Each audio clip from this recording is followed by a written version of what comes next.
Do you want to add decades to your life? I know a lot of people are asking if you want to add years to your life. Do you want to add decades to your life? We're going to dive into how you can do that. I'm Dr. Jeff Cumro, and ultimately what we do is we work to optimize brain function, we work to optimize body function, and then obviously we need energetic control of that. So when we get these three systems optimized, doesn't matter if we're trying to learn, if we're trying to, do better in our career, or if we're just trying to rest and relax, we do better in those situations. And so yeah, I read an interesting study, and I read a lot of articles, and some of them are really really good, some of them are really really applicable, and some of them are not. And this one was by Xuan Mai Nguyen, and it was performed in 2023. And ultimately, what he's talking about is I'll just show you the article here real quick. I'll put a picture of the header up there above me. But ultimately, he said if you adapt 8 habits by the age of 40, men can add 24 years of life. Women can add 23 years of life. And to get that, you have to add all 8 of these. Obviously, if you add less than that, then you can expect less reward from that. And really, by the time he said you're 60, you can still see significant progress in this. So what are the 8 factors? Healthy diet. I think that's pretty obvious. I don't think anybody is surprised by that. Physical activity, sleep, and the definition of that was sleeping well 7 to 9 hours a night. The definition of a healthy diet was eating mostly whole foods. Um, Mental health, managing your stress well. Relationships, managing positive social relationships. Minimal alcohol use, never smoking, and not having an opioid use disorder. So, I mean, I don't think those are anything that really surprises people, but I was shocked when I read this. By 24 years, if you institute all of those by age of 40, that's an incredible return on your investment, right? And this is where healthcare needs to go. We are talking about adding years to life, but these are quality years, right? If you're doing those things, you're likely to get increased quality of life too.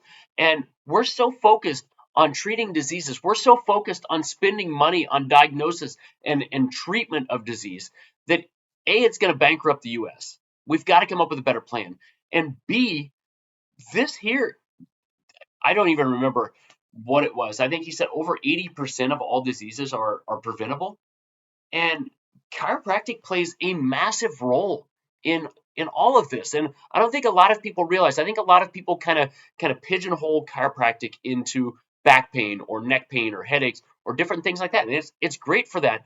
But when we look at what chiropractic can actually do, it changes the way that you sense your body. It changes the way that you feel that. And that embodiment changes your brain, right? So when we have better embodiment, I'll give you an example of this. So if you've ever been out in public and you've seen a kid that's just inconsolable, they're upset and there's nothing the parents can do, and they're throwing a giant tantrum, right? If we can't feel our body, that's what happens. So about 15% of kids right now have a sensory disorder, up to 15%. I'm going to estimate it's 15% because that's approximately the number of kids that are on special education plans in our schools.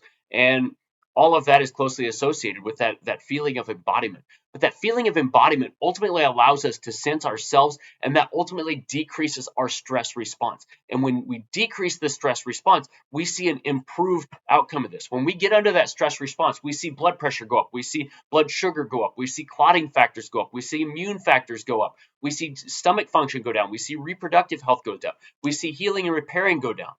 What are the long-term impacts of those? If you have blood sugar go up, you've got diabetes, right? If you've got blood pressure go up, you've got heart disease. 1 in 4 of our healthcare dollars goes to diabetes care right now. Heart disease, the estimated lifetime expense is about $1 to $3 million, depending on what study you read. Increased clotting factors, you got blood clotting disorders or stroke, something that's significant, right? As we see increased immune function, increased inflammation, we see arthritis, we see allergies, we see autoimmunity. Are these problems that you see every day? Absolutely. As we see that decreased gut function, is that something that you see? Do you know anybody that's on, reflux medication? Do you know anybody who's facing diabetes? If we can't break down fats and we don't have as good of an energy supply from our fats and our proteins, we lean toward sugars, right? So it can help to lead you toward that pathway.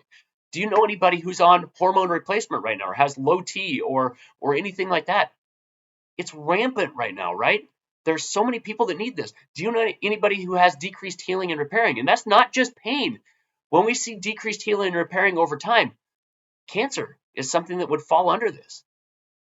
So all of these things are very, very closely related to preventable factors. And the question is, what can we do to change this? And when we move to a more responsive, a more focused approach to this, that's where we're going to see benefit.